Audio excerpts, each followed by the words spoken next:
Buenas tardes, amigos. Qué gusto recibirlos otra vez aquí en Ecuador Libre, que traemos el Zoom. Ha hecho una maravilla que podamos traer mentes de talla mundial, cerebros excepcionales y autores espectaculares a este espacio. Y la verdad es que nos han hecho el favor de venir gente como Terry McCloskey, gente como Matt Ridley. Hemos tenido aquí a diversos intelectuales latinoamericanos, hemos conversado con muchas personas que nos han ofrecido mucho. Y hoy no hemos bajado el listón, sino que lo hemos subido aún más con Daniel Lacalle. Daniel Lacalle es una persona que yo personalmente admiro mucho, un economista de amplia trayectoria en España, nacido en Madrid 1967, es doctor en economía, profesor de economía global y finanzas. Además es gestor de fondos, cosa curiosa, no solo un economista, sino que está en el mundo del mercado además. Casado y con 3 hijos, reside en Londres, si la información no es incorrecta. Es economista, jefe de Tresis, Sociedad de Valores, cogestor de Fondo Adrisa Global, miembro del Consejo Asesor de la Fundación Rafael del Pino, profesor en el Instituto de Empresa, presidente del Instituto Mises Hispanos y profesor del Instituto de Estudios Bursátiles. Daniel tiene muchos libros muy interesantes, como Nosotros los Mercados, Viaje a la Libertad Económica, con Deusto ambos. También tiene La Madre de Todas las Batallas, libro que me leí que explica muy bien el mercado energético y todos los detalles que hay en ese mundo tan complejo. Y ahora nos trae su última entrega, que es Libertad o Igualdad, que para quienes les interese, yo lo estoy leyendo precisamente ya terminando, está en Kindle, está en Amazon y lo pueden comprar con un simple clic, lo pueden ahora mismo adquirir. Simplemente les quería decir que Daniel es una persona muy clara, muy preclara en muchos temas. Ha sido también asesor, si no me equivoco, Daniel, del Partido Popular en España, asesor del programa de gobierno económico. Ojalá ese programa llegue algún día a plasmarse en la realidad, porque sería una gran cosa, Daniel. Entonces, te doy la bienvenida.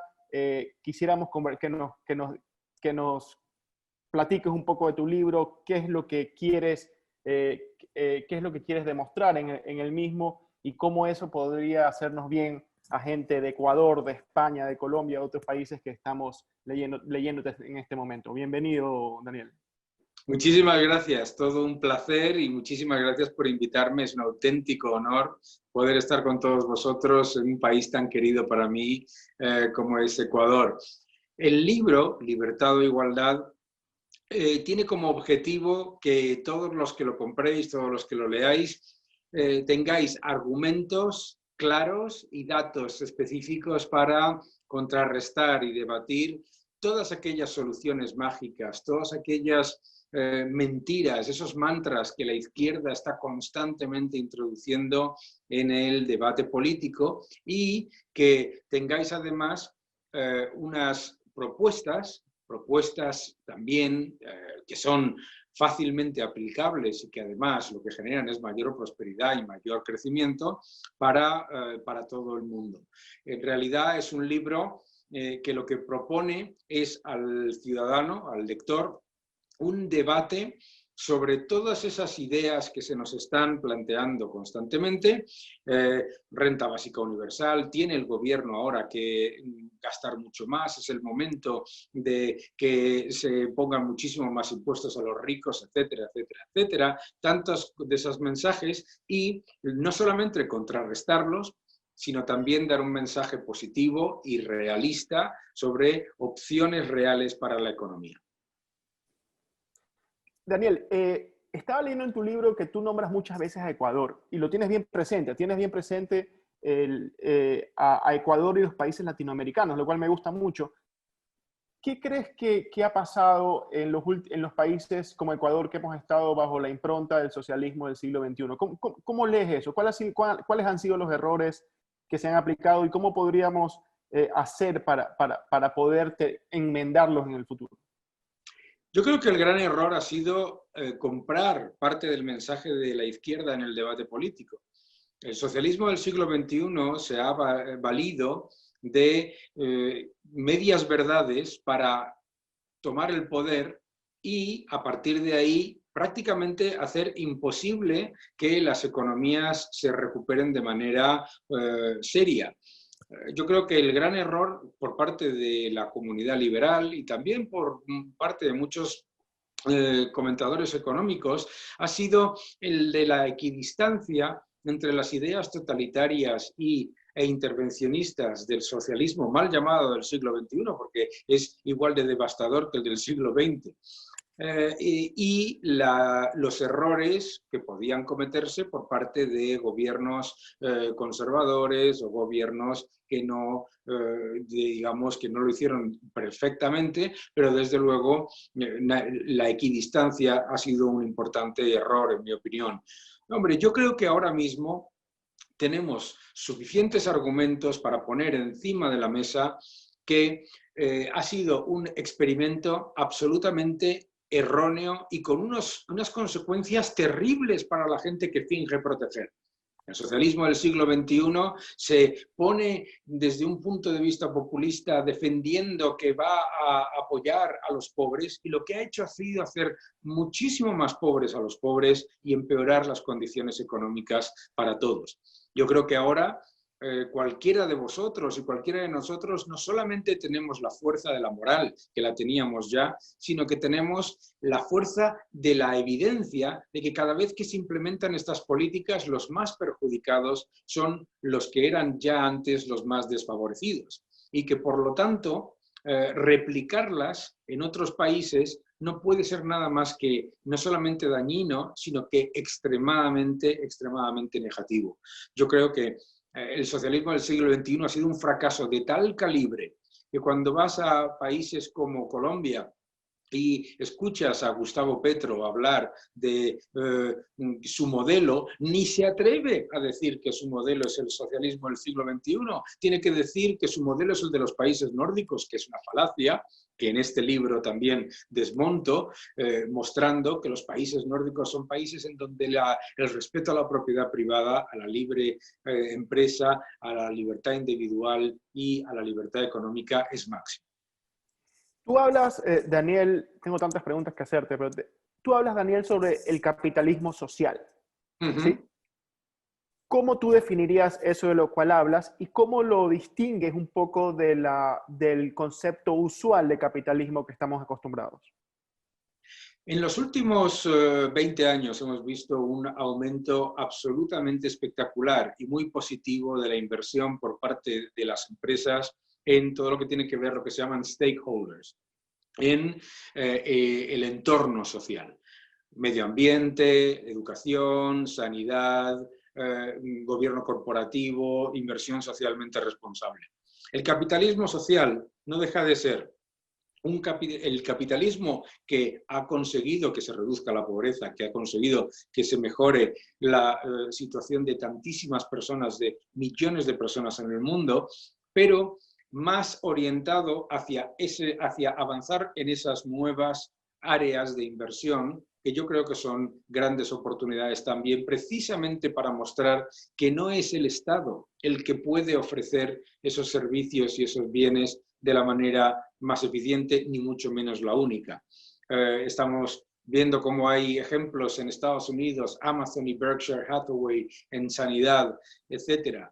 Que combinar la contribución del sector público con la buena gestión y la eficiencia del sector privado, la innovación y la tecnología para atender a los retos sociales del siglo XXI. En realidad, el capitalismo social no deja de ser un truco que utilizo yo en el libro, que es devolver la palabra social a las ideas de la libertad. La izquierda nos ha robado en muchos casos la palabra social y utiliza justicia social, por ejemplo, que en realidad es aleatoriedad política. Habla, por ejemplo, de gasto social cuando en realidad es clientelismo. Y lo que yo quería era recuperar la palabra social para nosotros. Por lo tanto, lo que busca el capitalismo social en mi libro es un capitalismo que esté menos orientado a la intervención constante de los gobiernos y de los bancos centrales, que en realidad no deja de ser un estatismo absoluto, y un mayor compromiso al que ya se ha conseguido, o sea, avanzar en esa inversión socialmente responsable en los próximos 15, 20 años, vía mayor tecnología, mayor innovación, mayor competencia. Daniel, tú eres, además de todo, entre tus muchas facetas, eres un experto en los mercados de energía, sobre todo a nivel internacional, y tienes un libro sobre ello. Tú sabes que Ecuador es muy dependiente del petróleo, y bajo una visión totalmente estatista, donde el gobierno, el Estado, es dueño de todos los pozos petroleros y ha utilizado, cuando hay buenos precios, este tema para repartir favores y ese capitalismo de amiguetes del que tú también hablas en tu libro. ¿Cuál crees que es el pronóstico actual, dado el profundo bajón de los precios del petróleo? ¿Y cuál debería ser la política correcta en Ecuador con relación al futuro petrolero? Esto es algo que hablamos mucho con el presidente del directorio de la Fundación, Guillermo Lazo, que está presente, y quisiéramos ver cuál crees tú que es el camino que va a seguir el tema petrolero a nivel internacional, sobre todo en relación a los precios y todo eso. El sector petrolero es un sector que se adapta rápidamente a los bajos precios. Yo he vivido toda mi vida escuchando los precios del petróleo no pueden bajar más porque si no el sector petrolero no va a poder adaptarse. Y el sector petrolero se adapta y lo ha hecho de manera admirable.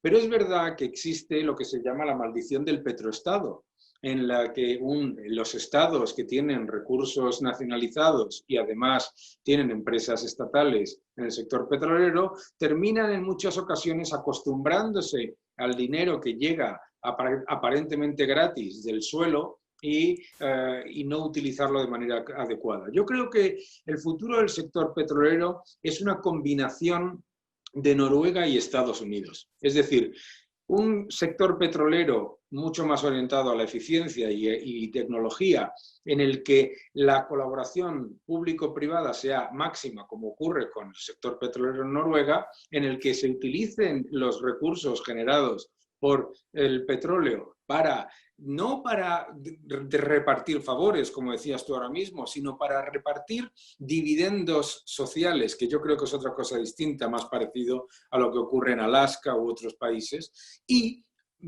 una combinación, le decía, con Estados Unidos. ¿Por qué? Porque las empresas estatales, sea en México, sea en Ecuador, sea en Brasil, no pueden financieramente ya de por sí llevar a cabo el desarrollo eficiente de toda la riqueza que tiene el país. Por lo tanto, es muy importante empezar a dar mayores concesiones a empresas innovadoras y más eficientes tecnológicamente de otros países, con ello permitir una mayor creación de empleo vía utilización de talento local, etcétera, etcétera. O sea, una combinación de ambos. Yo creo que el sector petrolero va a ser esencial en los próximos años, obviamente creyendo en el cambio tecnológico y perfectamente de acuerdo con un cambio de patrón de crecimiento, pero el sector petrolero no se puede negar como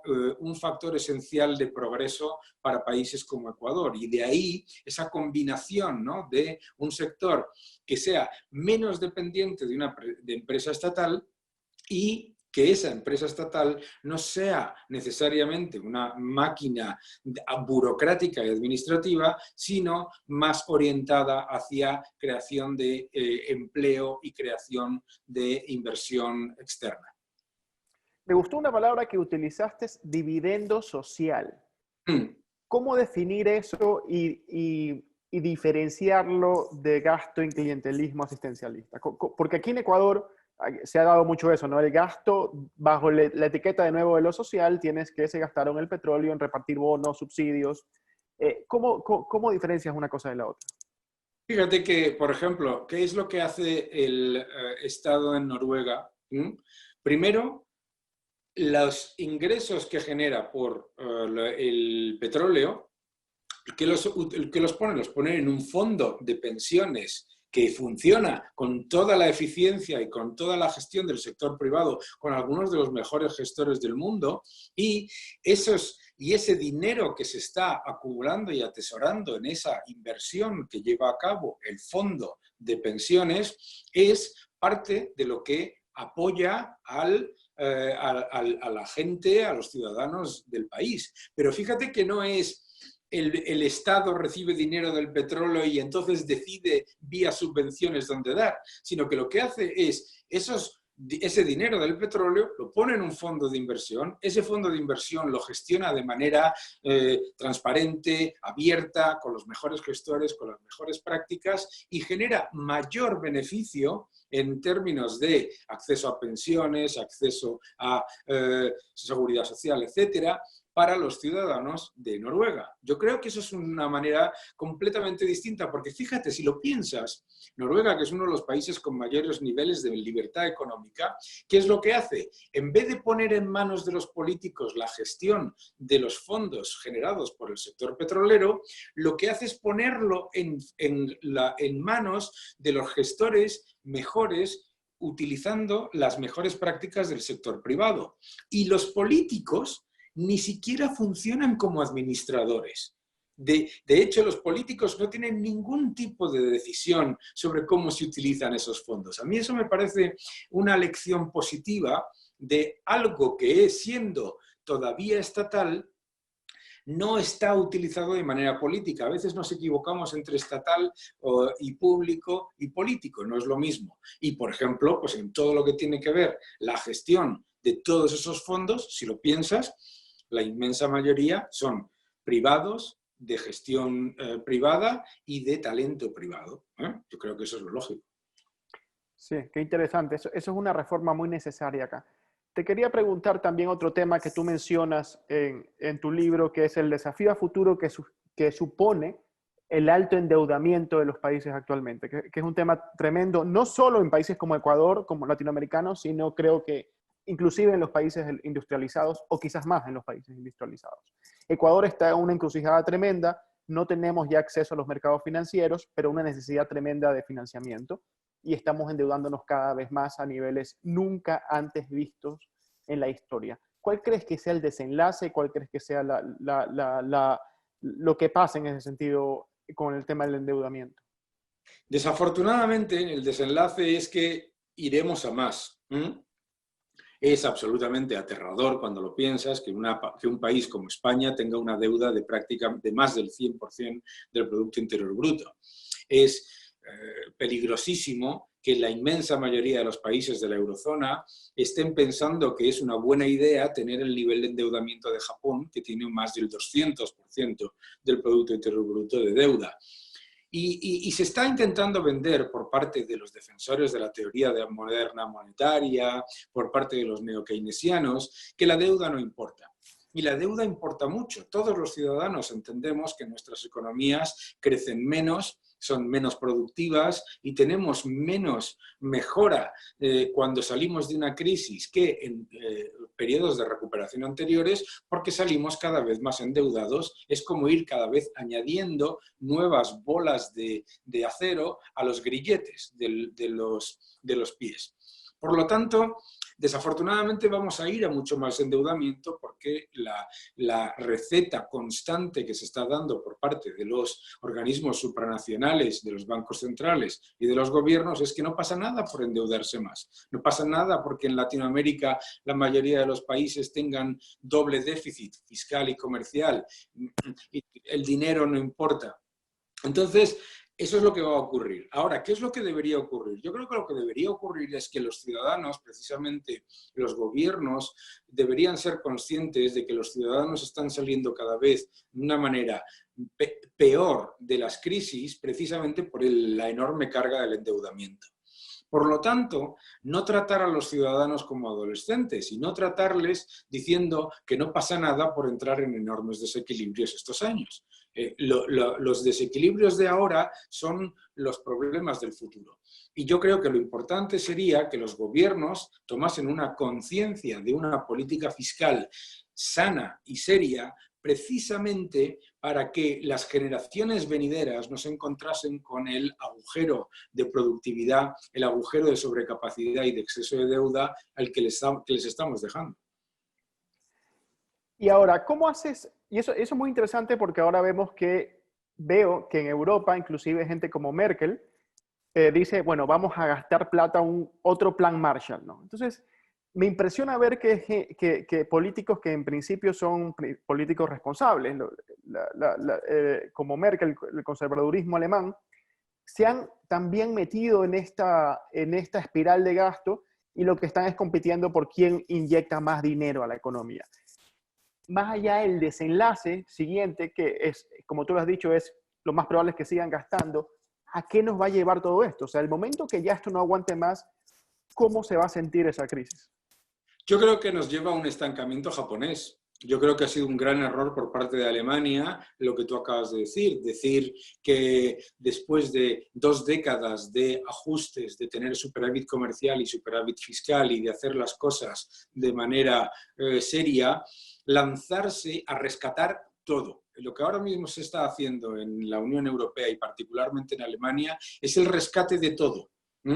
Yo entiendo que ante una crisis como la del COVID-19 se puedan tomar medidas de apoyo a la economía, pero eso no puede ser una excusa para rescatar sectores que ya estaban en sobrecapacidad y con grandes problemas en el pasado. Por lo tanto, ¿a qué nos va a llevar en Europa? Os garantizo, y estoy seguro que nos veremos en otras ocasiones con muchísimo gusto, os garantizo que nos lleva a una nueva era de estancamiento, porque es lo que ya se ha demostrado. Si vas al resultado de los previos planes de estímulo de la eurozona, lo que te encuentras fundamentalmente es que cada vez dejan más endeudamiento y menor crecimiento. Es muy peligroso entrar en la espiral japonesa, porque además no tenemos en la eurozona, ni en Latinoamérica, ni en tantos otros sitios, las características demográficas y de disciplina y de, digamos, interalineamiento entre los sectores empresariales que tiene Japón. Es que no se debería copiar. Es curioso una cosa, que los políticos no se atrevan a aceptar un hecho muy simple, que es el hecho fundante de la libre competencia, es que algunos tienen que caer. Algunos Claro. sectores deben caer, y eso es algo que no quieren aceptarlo y vivimos de este negacionismo, digamos. Sí, es que además esto es muy importante. Todos tenemos que entender que parte del progreso es la destrucción creativa. No tendríamos todos los beneficios y todas las cosas positivas que tienes a tu alrededor ahora mismo mientras estamos viendo, si no hubiera sido por el fracaso anterior de otros sectores menos eficientes. Entonces, yo entiendo que ante una crisis como la del COVID puedas dar una serie de ayudas, ayudas por otro lado temporales y muy calculadas para cierto tipo de empresas que son las que más han sufrido por el cierre forzoso de la economía. Eso lo entiendo. Pero rescatar absolutamente todo con dinero público y sobre todo no con dinero público, sino apalancando la economía con un enorme endeudamiento, es muy peligroso. Yo creo que la decisión que ha tomado Alemania en particular y la que ha tomado la eurozona esconde esa zombificación de la que hablo en el libro, en Libertad e Igualdad, de la economía que le pasó también a Japón.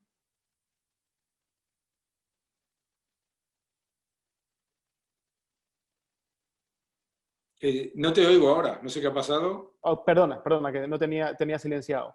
No, digo que en la opinión pública local, cuando Alemania hace algo, se lo toma como referente. Entonces se dice, bueno, si Alemania lo hace es porque eso está bien.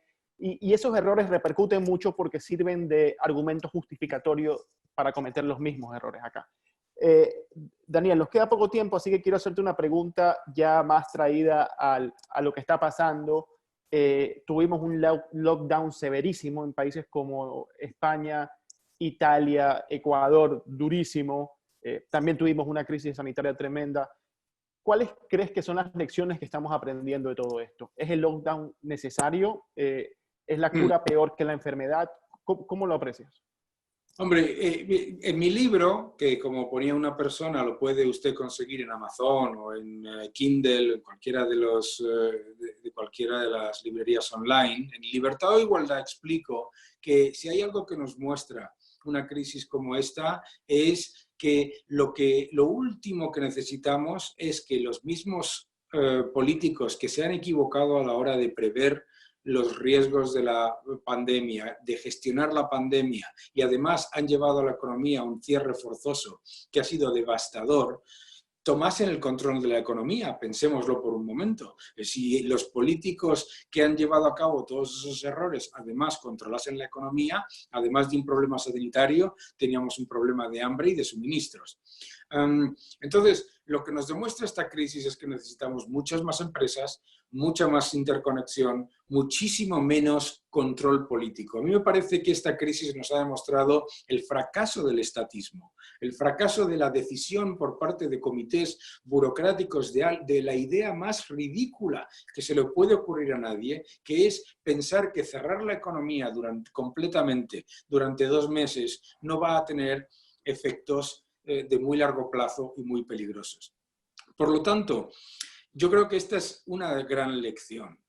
Muchas veces escucho que esta crisis nos muestra el fracaso del capitalismo. No, lo único que ha funcionado realmente bien en esta crisis ha sido el capitalismo, ha sido los países más libres como Corea del Sur, como Singapur, como Suiza, etcétera, son los que mejor han gestionado la sanidad y la economía. Se nos ha vendido una disyuntiva entre salud y economía que era falsa. Lo ha sido siempre. Esa idea de que vamos a dejar la economía de lado y preocuparnos de la salud es la típica excusa de un burócrata que ha gestionado y previsto equivocadamente y erróneamente la pandemia primero y entonces lo cubre con un error mayor.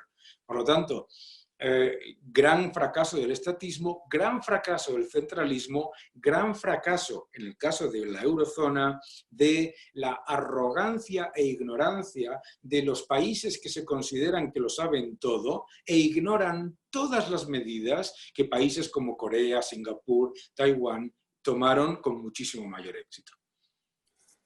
Daniel, si tuvieras que elegir en tu libro y de las muchas lecciones que dejas ahí, ¿cuáles serían las 3 más importantes para ti en el contexto de un país como Ecuador? ¿Qué le dirías a una persona que está como Ecuador, bueno, una organización como Ecuador Libre, que está haciendo planes de gobierno para llegar y cambiar este país? ¿Cuáles son los 3 ejes fundamentales, sin perjuicio de que otros sean importantes, en los que tienes que fijarte para asegurar el crecimiento y el bienestar y el progreso de un país como Ecuador? El primero, en libertad o igualdad, explico la importancia de las instituciones independientes. Instituciones independientes y libres que cementen y generen confianza inversora y jurídica. Esto es muy importante, la importancia absoluta de las instituciones. Segundo, la colaboración con otras economías inmediata en cuanto a aprovechar los recursos de cada uno para tener contratos bilaterales y acuerdos bilaterales de fortaleza que permitan que la economía se fortalezca muy rápidamente.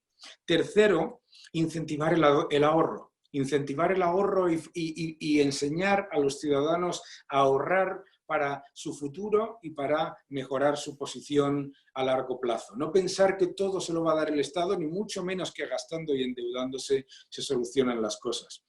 Y si puedo decir una cuarta, la cuarta es que jamás caigamos en el error de entregar parte de nuestra libertad a cambio de una seguridad que los que nos la ofrecen ni nos la pueden ni nos la van a dar. Eso mientras te escuchaba, me hubiera escuchado a Adam Smith diciendo el viejo y confiable sistema de las libertades naturales, en pocas palabras, ¿no? Eso es, eso es. Eso es básicamente lo que defendemos. Bueno, para nosotros ha sido un verdadero privilegio tenerte acá. Esperamos poder repetir esto con un poquito más de tiempo. Solamente una breve cosa. España está en problemas ahora. ¿Tiene salida o no? Bueno, España es mucho más grande que sus problemas. Yo siempre, es una frase que suelo decir, y es verdad que tiene muchos problemas, tiene una enorme crisis económica con un gobierno absolutamente incompetente y con unas ideas trasnochadas, además con una vicepresidencia que encima ha sido asesora de Chávez, de Maduro, etcétera. Pero España tiene muchas fortalezas y ha salido muy rápido de muchas crisis y yo creo que hemos aprendido mucho de la crisis del 2008. El sector privado, las familias se están comportando admirablemente y yo creo que eso nos va a permitir salir a pesar del gobierno. pero las dificultades son enormes. Yo entiendo las dificultades que tiene Ecuador y otros países de América Latina este año, pero para que os hagáis una idea, la caída del Producto Interior Bruto de España de este año va a duplicar la media de Latinoamérica. Daniel Lacalle, muchísimas gracias por tu tiempo. Ha sido una muy buena conversación. Ecuador Libre va a retransmitir todo esto en sus redes sociales, como siempre, con el apoyo de la Universidad de las Américas. Así que encantados de tenerte y muchas gracias. Te esperamos en otra ocasión. Muchas gracias y siempre un gusto. Hasta la próxima.